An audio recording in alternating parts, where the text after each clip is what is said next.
to 10. I take care of my heart, something like that.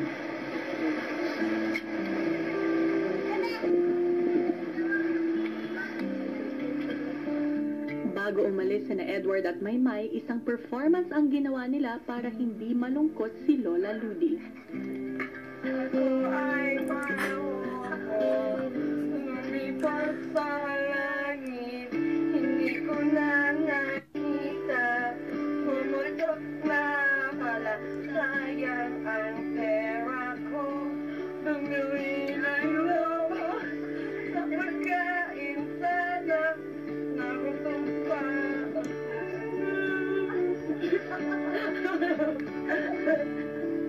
Naramdaman ko lang po bago kami umalis ay masaya po ako, kuya, kasi noong unang pumunta ako doon umiyak si Maludi, pero yung ngayon po ay hindi na po, kasi nga nangako ako sa kanya na itatry niyo po, di ba, na babalik ako doon sa burial ni Papa, kaya masaya siya, kuya.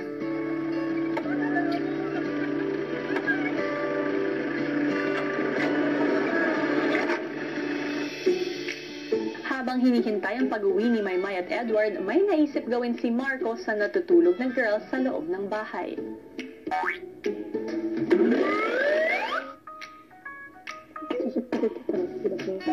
Nagigising agad, pero si Kisses talagang baksak tulog.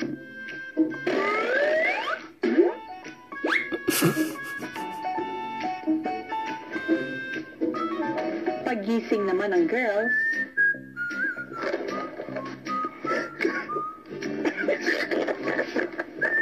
Tulog na nga, tulog na. Sagot ka talaga, promise. Sir, kasi sir. Kisses, mag-PR ka. Patayin mo na si Marco. Ano po, saan na yung isa? Ito.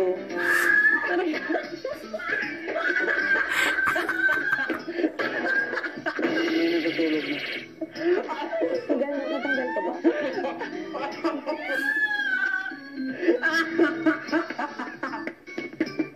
Kulang isa. Bye. Ang pangit po nung mukha ko. Nagalit talaga ako, kuya, kasi nag-makeup ako tapos tinagyan niya ng pentel pen, kaya kailangan ko baguhin yung powder sa mukha ko, tapos yun, umulit ako ng makeup.